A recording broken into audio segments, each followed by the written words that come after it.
Hello, everybody, and welcome back to another episode of our Magnum OPUS Podcast. Now, what we're going to look at today kind of branches off our episode from earlier this month. This is an advanced intro still into music theory.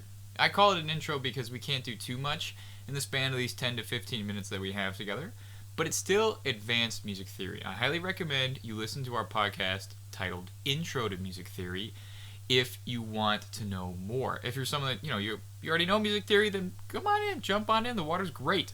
Today, what we're going to look at is we outlined what a scale was in our Intro to Music Theory podcast. We're going to delve more into the 8 notes of the scale, majors and minors, and then the different modes as well. Let's just kind of start us off. So this is all information that all musicians should know.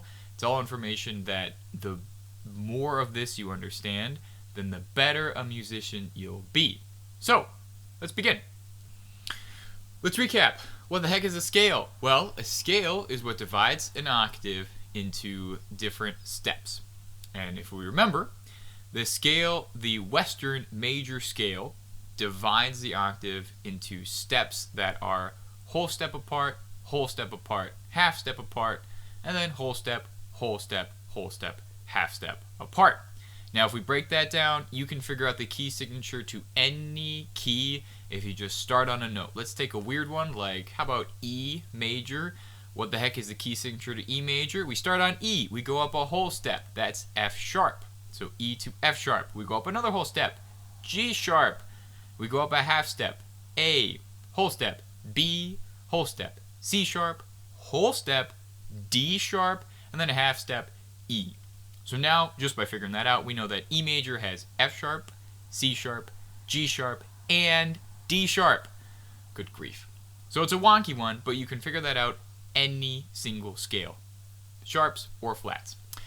Let's now take a look at what each of those 7 steps are called. We know the first one is called a tonic. We talked about that briefly. Tonic is your home bass. Musicians refer to this as, what key are you playing? Oh, I'm the key of D major. So your tonic is always going to be D. This is important to realize because composers, when writing music, they always keep in mind what the tonic is. It's home bass. So we always want to return to D major, or whatever key that we're playing in. When you hear about modulations, this is a change in tonal center. So if we modulate from D major, we might modulate to A major. That's the median, or the fifth. We'll talk about that in a second. Very, very common modulation from D major to A major, but now we're not quite at home bass anymore. D major has 2 sharps. A major has 3 sharps. So we're a little bit, we can tell. Our ear starts to realize that this is a different key. Then, when we want to end the piece, we come back to D major. It gives us a sense of finality. It gives it just a sense of closing. Now, if you build a chord off of your tonic, so you take the root, and then you take the 3rd and the 5th. Remember, when we build chords, we're going to start on our first note, in this case D, and then we skip the next note, and then we play the 3rd note. Then we skip the 4th note, and we play the 5th note. So, wrapping all that together, when we play a tonic chord, we're going to play, obviously, the tonic. That's our root of our chord. And then we play the 3rd and the 5th. So, in this case, D, skip E, play F sharp, skip G, and play A. So, a beautiful chord, D, F sharp, A. What a nice major chord. Moving on to the 2nd note. This is called the supertonic. So the first note in the scale is the tonic. The 2nd note is called the supertonic. It is the 2nd degree of our diatonic scale. Let's come back to D major. Our tonic is D. If you're following, our supertonic is A, B, C, D, E. So our next note is E. Let's build a chord off of E. But remember, we have to keep it in the key of our home bass. We got to keep it in D major. So E, we skip F sharp. We go to that 3rd note, G natural, because that's part of our key. We go our 4th note, but we skip it. We skip A, and we play B. So when we build a chord off of our 2nd note, our supertonic, that is E, G, B. Now, if you're following, you know that this is a minor chord. Why is it minor? What the heck? Great question. I was hoping you would ask. When a major key is played, the distance between let's take a major chord. The distance between our first and third note, because when we build our chord, we play 1, 3, and 5. So the distance between our first note and our third is 4 half steps. Let's do that together. So if we start on D major, let's go back to our tonic. D, 1 half step up is E flat, 2 half steps up is E natural, 3 half steps up is F natural, and 4 lovely half steps gets us F sharp. So it's a major chord because that third, the middle note, is 4 half steps above our root. Let's go back to E, our supertonic chord. Remember again, this is E, G, and B. Let's go up 4 half steps from E and see if it's major or minor. E, 1 half step up, F natural, 2 half steps up, F sharp, 3 half steps is G natural, 4 half steps would be G sharp. Oh shucks. So now we know that this chord is minor because it is E, G natural, and B. But a major chord would have to be E, G sharp, and B. Remember, this is a crash course in theory, so if you need any sorts of review, visit musictheory.net, and they walk you through everything. It's amazing. Let's look at our third note in the scale. So a first note, tonic. Second note, supertonic. Third note is the mediant. Now the mediant is our lovely third scale degree. Let's look at if we build a chord off of our mediant. Now if you're following, D, E, F sharp. So our third note's F sharp. Let's build a chord off of F sharp. F sharp, we skip G, so now it is A. F sharp, A. Now we skip B and we play C sharp. F sharp, A natural, and C sharp. Let's see if it's major or minor. We know it's major if we start on F sharp, count up 4 half steps, and that becomes A. Otherwise, we know it has to be minor. So F sharp, 1 half step up, G natural. Second half step, G sharp. Third half step, A natural. And fourth half step, A sharp. Well, shoot. An F sharp major chord is F sharp, A sharp, and C sharp. It's not what we have. We have an F sharp minor chord because it's F sharp, A natural, and C sharp. Because remember, we have to stay in the key of D major. So our third note, the lovely mediant, when building a chord off of the third, it is minor. Let's look at the fourth scale degree, our subdominant. Like subdominant, below dominant. That's our fourth scale degree of our diatonic scale. In this case, in D major, what is it? D, E, F sharp, G. Lovely G. Let's build a chord off of G. We have G. We have to skip A, B natural, skip C sharp, D. So G, B, D. Major or minor? Well, let's find out. G, up 1 half step, G sharp. Up a second half step is A. Third half step is A sharp, and a fourth half step is B. Our first major chord since our tonic. Let me pause here and tell you why this is important.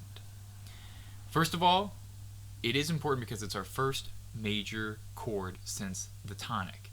The reason why this is so important to composers is because when you compose a piece in D major or in any major key, and you're building your chords, you're moving on, it gives us a sense of finality if you place a chord in a major key. The fourth, oh my gosh, it's a major key. So composing a chord with the root being the fourth note or subdominant creates a secondary sense of home base. Not to mention that fifth note, that highest note in that chord, it's D. That's part of our home base. The fourth chord, our subdominant chord, literally has our tonic in it. So a super, super chord that's important for composers. Let's look at tier 5. The fifth note in our scale is called the dominant. This note, let's count up 5 from D. D, E, F sharp, G, A. Now this would be the key of A. Let's build a scale really quick. A. skip B, C sharp, skip D, E. Our chord is A, C sharp, E. If we follow our lovely pattern, let's count up the 4 half steps from A, we get to C sharp. So we know this is a major chord again. This is another critically important chord for composers. If you know anything about chord progressions, you know that the 5 is what's called a leading chord back to 1. Why is that? Well, let's take a look. Our root chord, our tonic chord, D, F sharp, A. Our dominant chord, A, C sharp, E. There's a note in there called a leading tone, which we're going to get to in about 2 minutes. The leading tone is the 7th note of any scale. We're on scale degree 5. We're on our dominant. But the leading tone is the 7th note. This is the note that leads strongest back to 1. What that means is anytime you hear a 7th scale degree, your ear almost automatically fills in the gap, and it wants to hear 1. It wants to hear that home bass again. Try playing a major scale right now and play all the way up to the 7th. So if we played a C major scale, we would go C, D, E, F, G, A, B, and then stop. It feels weird. Just imagining it. You just want to fill in that next note. So the 7th scale degree, that leading tone, is a very, very powerful lead in to our home bass again, which is why the 5th chord, our dominant chord, is again so important to music theory. Let's move on to scale degree number 6. We have tonic is 1, supertonic is 2, mediant is 3rd, subdominant is the 4th, dominant is the 5th, the 6th is our submediant. So if we're in D major, D, E, F sharp, G, A, B. Our submediant is B. Let's build a chord off of B. We have B, skip C sharp, D, skip E, F sharp. Major or minor, let's count up those 4 half steps. B, 1 half step up C, then C sharp, D, D sharp. For this chord to be major, it must have B, D sharp, and F sharp. But we have D natural, so it is a minor chord. So the submediant is another minor chord in our chordal progressions here.